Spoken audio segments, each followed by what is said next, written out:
Hey guys, well we're away on family vacation, aren't we, Paisley? Are we having fun? Yeah, we're doing all sorts of fun stuff. We're up in the Whiteshell Provincial Park, which is on the border of Manitoba and Ontario in Canada. It's the pristine Boreal Shield, and there's all sorts of fascinating stuff to see. So today, I thought maybe Paisley and I would get out in the wild and we'd go see what we could see for you guys. Sometimes when you guys, you get some time and you go out in the woods, you see all sorts of stuff, it gets a chance to recharge. But maybe if we look at things even at a very, very closer level, get right down to it and see what it looks like, you see there's a whole new world, a micro world in all this living stuff. So let's go see what we can see. What do you think, Paisley? I don't know. You don't know? We're gonna have some fun? Uh-huh. All right, stay tuned.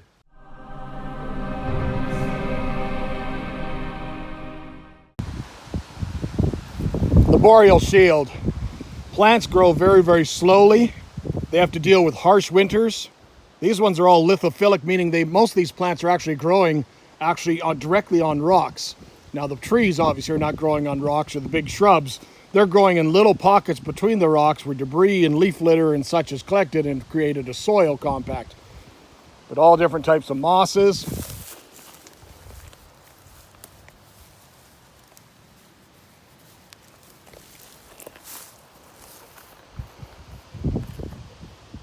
Life and death in the Boreal Forest.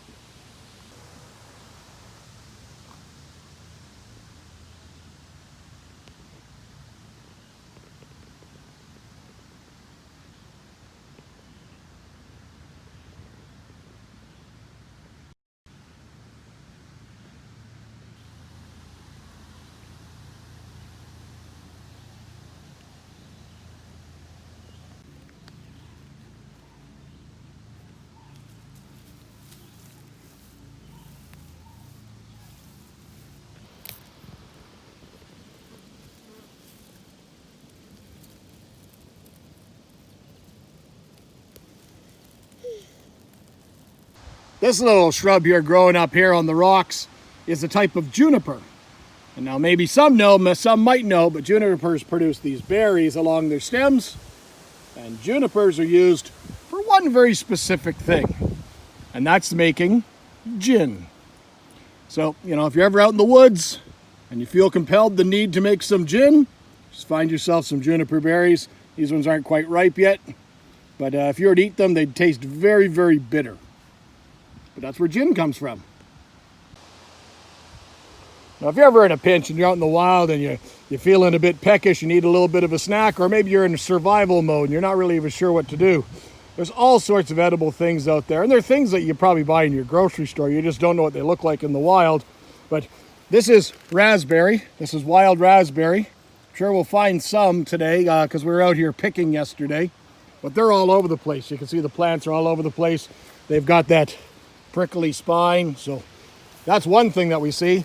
But not even a couple of feet from the raspberries are these guys right here, and these are blueberries. Now they're much smaller than the ones that you buy in the stores, but they're just as delicious.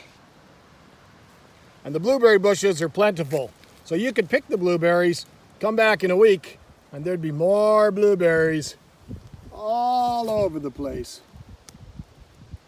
And they make a great ground cover as they go absolutely everywhere on the forest floor in the Boreal Shield.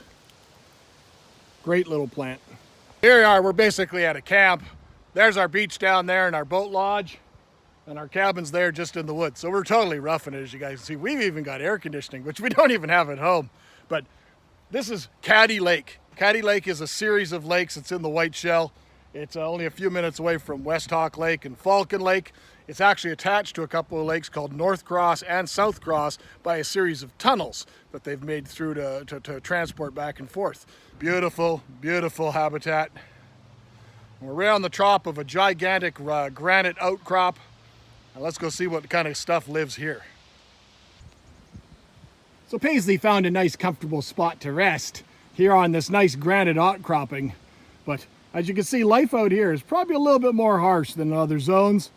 All the different types of living things, the things that are actually growing on the rock surface. These are all different types of lichens. They're hard, they're scaly, but they're actually living plant forms. Now there's also grass growing on. There's grass growing in that one little pocket. You're right. Let's take a closer look at those lichens and such. Just taking the time to have a nice closer look at the world around you might just bring everything into perspective for you guys a little bit better about how small, how insignificant we truly are, how everything that we do, how it impacts the planet that we share with so many different things. But every single crack, every single little nook and cranny has life in it.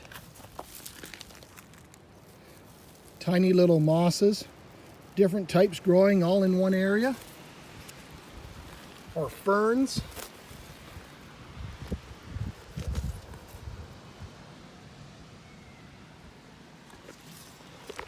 Give us some more inspiration when we're designing our terrariums. These are more wild raspberries.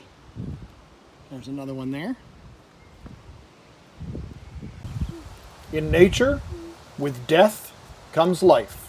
Here on some deadfall, lichens and such are overtaking the deadfall, taking the nutrients from it, slowly bringing it down. Nature works on a much different scale or time scale than we do. This may take years for it to break down, but it'll be reclaimed and used.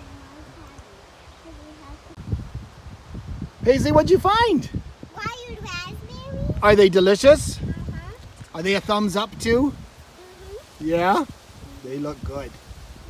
And you found them yourself. Now, can you just pick any berry you find in the wild, or do you got to ask Mom and Dad first? We need to ask Mom and Dad first. Right, to make sure it's okay, right? Because some could make you sick, right? You like those ones, eh?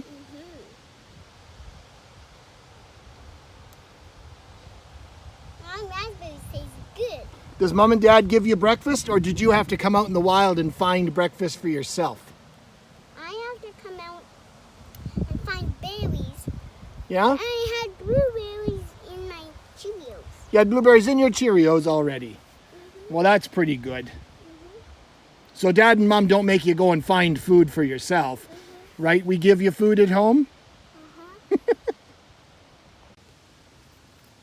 Here's a perfect example. You can see there's small little fissures and cracks that have formed within the rocks.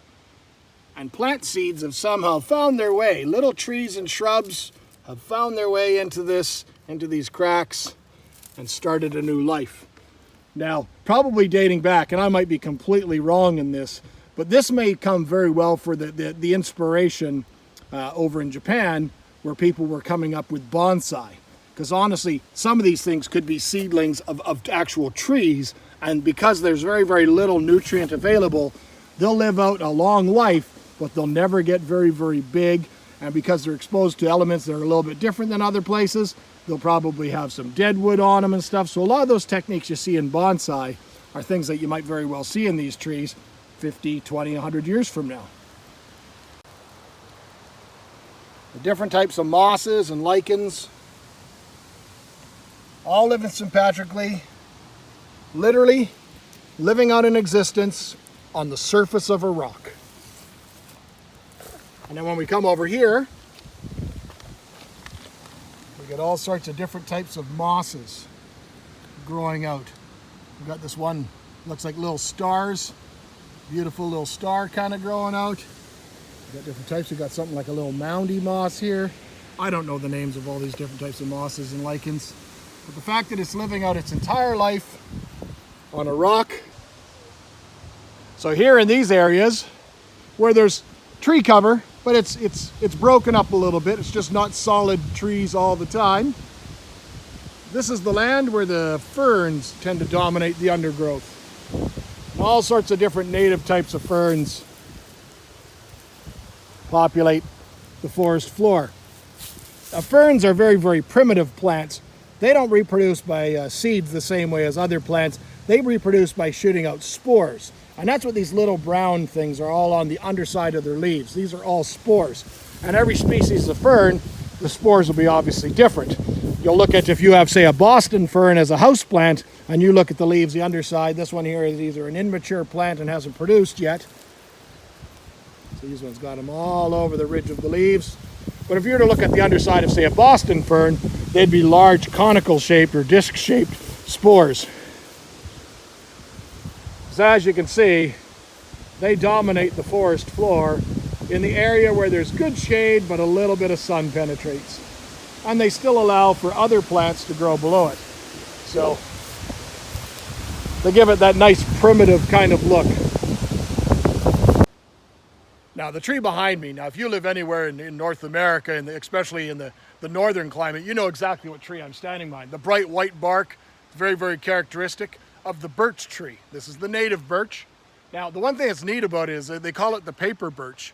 And the indigenous peoples of North America used to actually manufacture all sorts of products, baskets, paper products. They even made canoes for transport using the bark of this tree. And if you see some here, this is the bark. And it comes off in little sheets almost like paper. And it's water resistant. It works very, very well for doing all sorts of different things like baskets and stuff. But it's very, very, very, very common plant in the Boreal Shield. As you can see, the birch tree is somewhat one of the dominant trees. Very characteristic. It's in the poplar family. It's very characteristic with its leaf shape. But it's got that beautiful white bark. Well, hopefully you enjoyed today's little journey out into the wild. Me and Paisley sure did. So get out and explore the world around you. And as always, thank you kindly for watching. Take care.